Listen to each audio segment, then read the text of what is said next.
Hey everybody, I want to do a quick lesson for all of you from some of my teaching. Do you know that emotional intelligence is 4 times more important than IQ in determining your success in life? 4 times more important. I think that's a pretty important element for you to think about and to start incorporating in your life. But then, here's the question, like, well, what exactly do you mean by emotional intelligence and how do I improve that in my life? That's what we're going to talk about in this video today. So the word I use for emotional intelligence is actually consciousness. What I say is you need to elevate and expand your consciousness in order to have that 4 times more successful in life. But again, what do I mean by that? So I want to break this down, make it super, super simple for you. I define consciousness as the energy field that you live in, or the other word I like to use for it that's a little more consumer friendly is your vibe. So your vibe, if you will, which means the vibratory pattern of how you think and feel, is something that you can relate to really, really quickly, meaning when you meet someone for the first time, think about somebody that you've met that you were like immediately drawn to. You didn't know a thing about them. You've never met them before. You don't know where they came from or what they do in life, but you meet somebody and there's like that instant spark. I don't mean that kind, not the romantic spark, but you know what I mean. When you meet somebody, it's like, I like them. They're like awesome. And then you meet somebody else, maybe another part of the room, another part of the party, whatever you're at a meeting, and you're like, I'm not so sure about that person. That's their vibe. Like you can feel it immediately right away when you meet someone. So why do you need to know about this? Well, first of all, I already told you, 4 times more success when you understand consciousness, emotional intelligence, and vibe. That's number 1. Number 2, when you understand about the fact that your inner world of belief, emotion, attitude, and thought are more important than the skill sets that you develop in life, you have the opportunity to not sweat the small stuff. Your stress level goes down because you have a way of being able to shift and alter your perspectives in a way that it changes how you are moving through life. It is your consciousness that gives you your experience of life, not your experiences giving you your emotional state. Let me say that again. How you perceive things, the emotional world of your beliefs, emotions, attitudes, and thoughts, your perceptions are what gives you your experience of life. So you're 4 times more successful, you have less stress because you're able to navigate your perceptions in a more effective way. You are not tripped up by the small stuff nearly as much, in that way, because you really recognize that it's kind of all small stuff when you elevate your perceptions. Other reason you need to know about this, your relationships. When you are walking around feeling like you're the victim of everybody else and their circumstances, I'm telling you, you're going to have a lot of drama and trauma-filled relationships. You're going to have relationships where you're constantly taking things personally and getting upset. And why did she say that? And what does she mean by that anyway? And where was he going with that comment? When you have the ability to start understanding consciousness as the key to how you experience life, you're able to change your relationships in a way because you're not such a, prickly, sticky thing who's getting like all uptight, taking things personally, having interpretations of what's happening around you that leave you feeling upset and disempowered. Your ability to identify and alter your consciousness will improve your relationships in a ridiculous fashion. I can't even begin to tell you. I love my friends, and I often say, many of you have heard me say this, I'm the most happily married person that I know. Partially because I have the best spouse in the world, but also because I've learned to be able to relate to people in a way where I see where they're coming from. I see their perceptions. I'm able to listen to their perceptions. So, improved success, less stress, your relationships get better. Let me check my notes here. Your overall vitality, happiness, and joy elevate because you've now begun to understand that your inner world of perception creates how you are experiencing your world, and you are the master of that. So let's get into this a little bit, understand the benefits of it. Let's get into the content of this a little bit.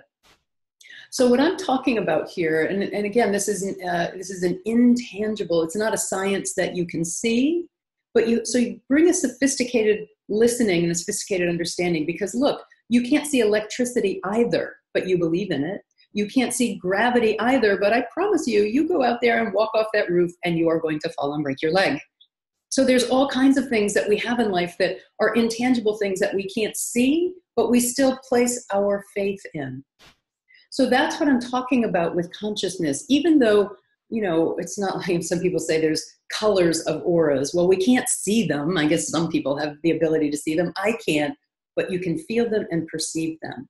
You can feel the vibratory pattern or the energy of the person that you are with. See, the problem is, though, that you've yet to develop the capacity to feel your own vibe. Or maybe you have, but so I'm sorry if that was a blanket statement. Most people, and I've been a coach and a therapist for 30 years, I've walked with tens of thousands of human beings through transformation processes. And where most people start is they don't know the consciousness that they're swimming in. I was just teaching a class today where one of the assignments was for my students to go a whole week and take nothing personally.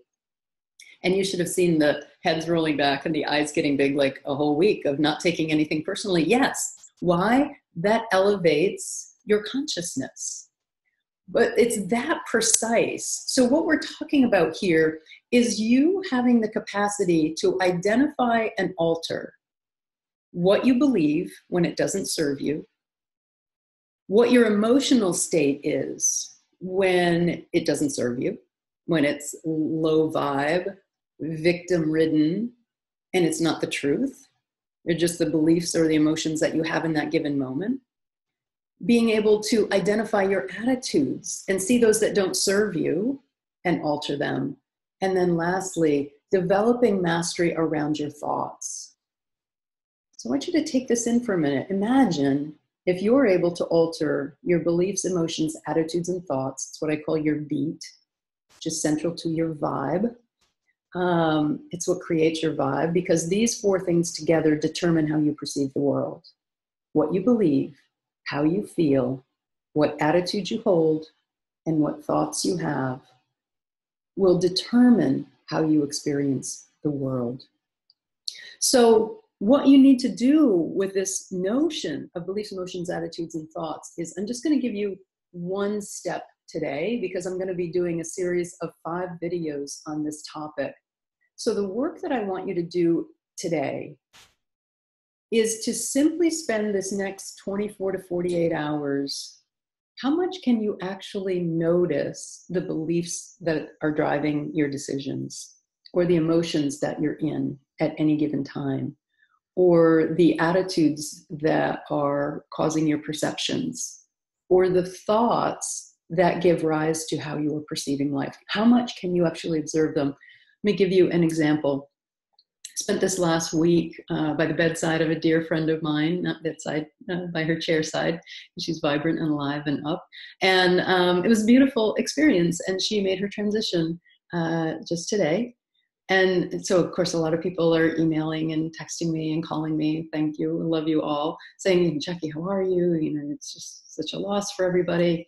And because I really understand that we are always creating our experience, how I am is complete and grateful for the love that I've had, and sad for the loss of so many people of this beautiful soul on this planet.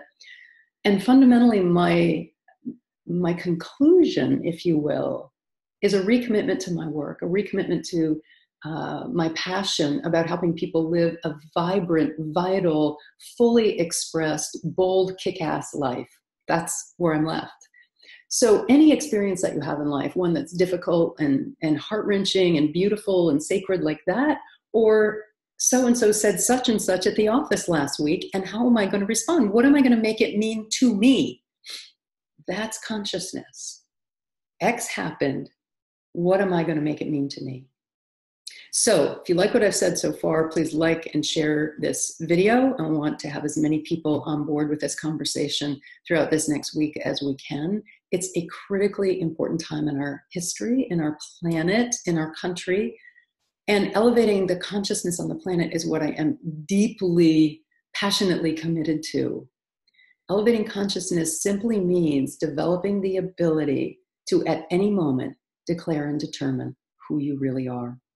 So, like this, share it, pass it along to friends of yours, invite them to check out the rest of the videos that I have coming this way, pass it on to them, and let's go deeply in looking at, studying, and understanding, transforming our inner world so that our outer world is beautiful and shines. See you next time. Thanks so much for being here.